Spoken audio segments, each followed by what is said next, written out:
You can make a lot of money reselling stuff online, but if you're just getting started, it might be hard to figure out what the best and easiest items are to flip online. So if you want to find out the easiest items to flip for a profit, keep watching. Hi, my name is Eileen. Welcome to Hustle and Slow, where I talk all about how regular people can make money from home and build multiple streams of income. I started as a stay-at-home mom about 5 years ago, reselling stuff on eBay, and today I'm using my multiple streams of income that I've built up over the last 5 years to fully support our family as we RV full-time. So hopefully what you learn on this channel can help you build multiple streams of income too, so you can have more money, more financial freedom, and just enjoy your life a little bit more. So in this video, I'm going to go over stuff that is easy to flip for profit, and I want to put a disclaimer out there that easy is going to be opinion-based.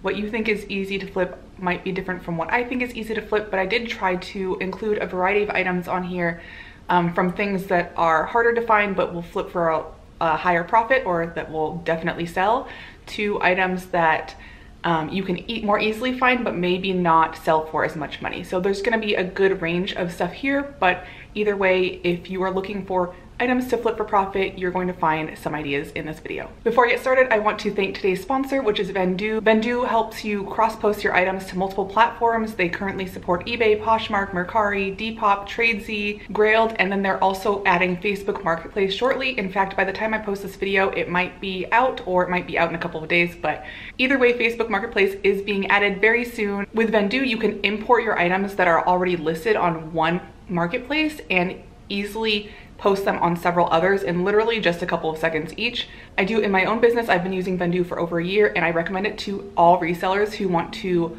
post their items on multiple platforms so that they can increase their chances of their items selling. If you want to try out Vendoo, you can check out the link in the description below for 25% off your first month. All right, so now we're going to start with discontinued products.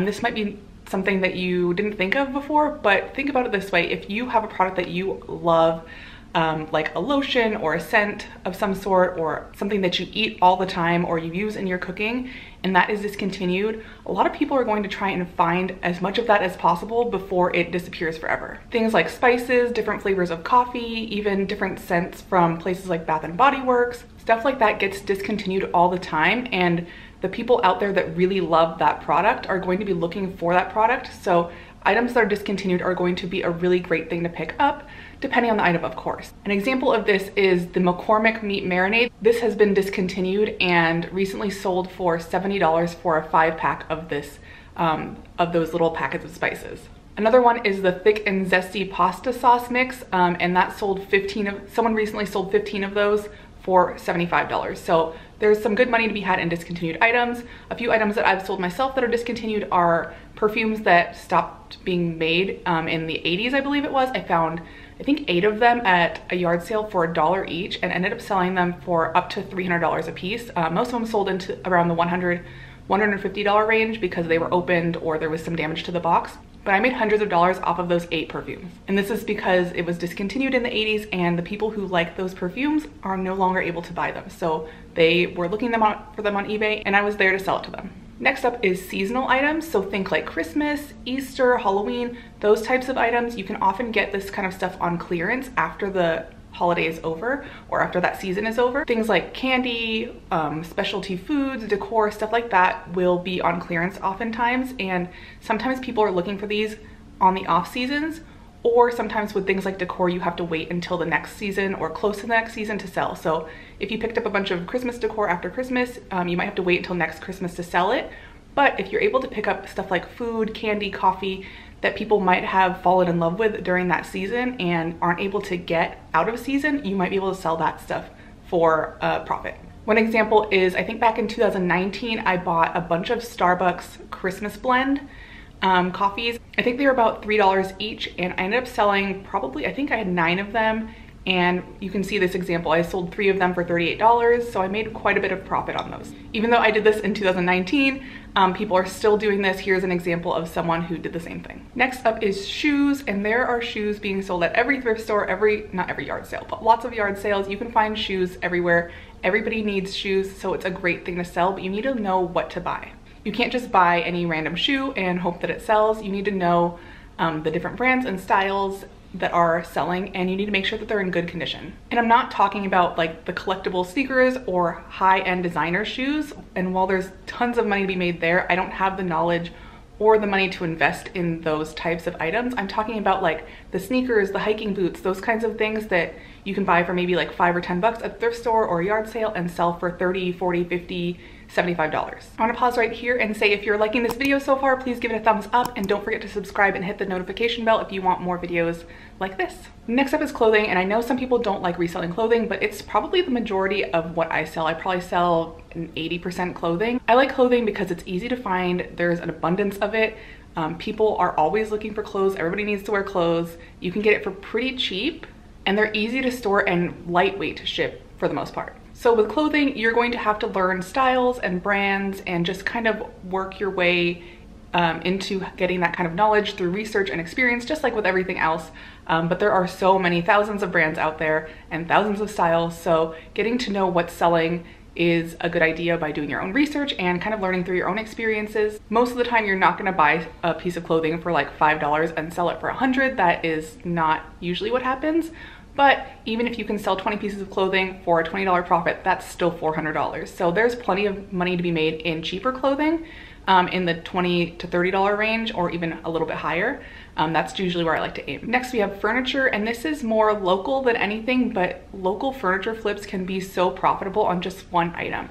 A lot of people are looking for cheap furniture, secondhand furniture, but they're not going to all the thrift stores or all the yard sales looking for them. So if you're already out there sourcing and you find something that's a good deal that you know you can throw on Craigslist or Facebook Marketplace and make a couple $100s off of, do it. It's not uncommon for me to see a couch or something at a yard sale for like 50 or $100 because they're moving and they just need to get it out. If you could take that home and list it on Facebook Marketplace or on Craigslist and make $200 or $300 off of that, then good for you. You're helping that person get it out of their house and you're helping the next person get a good deal on a couch. It is harder to ship furniture, so I would just normally do this locally, but there are a lot of good furniture deals out there because people who are going to buy furniture aren't always out there shopping at all of the secondhand places, and sometimes they're just looking online because it's easier. Next up is band and concert tees, and I have a lot of experience with this because when my dad passed away back in 2015, he left us probably like 200 or 300 shirts, and a lot of them were old band tees and old sports memorabilia tees.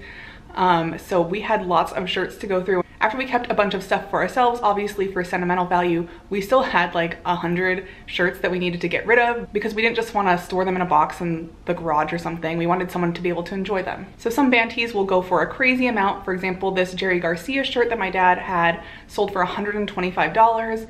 Most band tees are not going to sell for this much, but it's not uncommon to find ones that will sell for 25, 35, or $50. Same thing goes for old sports shirts or sports memorabilia in general.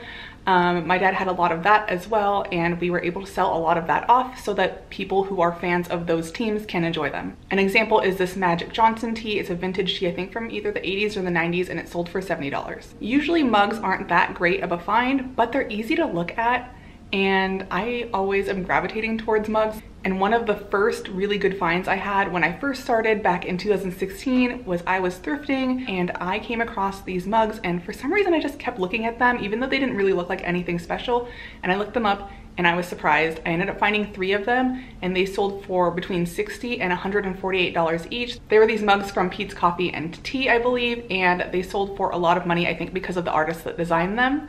So definitely keep an eye out for mugs that sell for a lot of money. You can always do the research on this. Research any mugs that look interesting to you. It's just kind of a learning experience, just like with anything else. And then of course there's perfume, which I kind of touched on in the discontinued section when I talked about those perfumes that I bought for $1 and sold for up to $300. But keep in mind that even current perfumes, ones that aren't discontinued, are still going to sell for a lot of money sometimes because perfume is expensive and people have signature scents that they like, or they want to try out another perfume without paying retail price for it. So a lot of perfumes can sell for $20 to $50 even if they're used. The great thing about perfume is they're super easy to look up because they usually have the brand and the name of the perfume right on the bottle. So even if the box isn't there and it's used, you can usually easily just type that into the eBay search bar and see what it's selling for. The last one is kitchen and cooking items. A lot of kitchen and cooking stuff is the cheaper stuff that you grab at like Walmart or Target, but there is some really high quality stuff out there to keep an eye out for. So if something looks high quality or you don't recognize the brand name, definitely look it up. I was helping someone clean out their apartment and Some stuff I was throwing on eBay that I knew was worth money, and then the rest of it was going into a yard sale, and I almost threw a couple of pieces of kitchen items that I thought that just were random pieces of kitchen stuff into the yard sale, and I decided to look it up, and oh my gosh, I'm so glad that I did, because they sold for so much money. The brand was Salad Master, which didn't sound fancy or anything, but it is an expensive brand that resells for a lot of money. The skillet sold for $172, and then the electric skillet sold for $350, and these sold pretty fast. So definitely look out for Salad Master, and look up any kitchen or cooking items that look high quality that you don't recognize the brand names of, because they might be worth a lot of money. Of course, there is so much more out there to make profit on, but I just wanted to touch on a couple of things, so hopefully this gave you a little bit of insight into what you should be looking for when you're out there sourcing. In most cases, it's best to just do your own research, go off your instinct, and kind of build up that experience. I've been reselling for over 10 years. I have a little bit more of an instinct of what to look up. Of course, you'll learn that too as you gain your own experience. If you want a little bit of help, I do have a course called the Reseller Roadmap. I will link to it down below with a coupon code.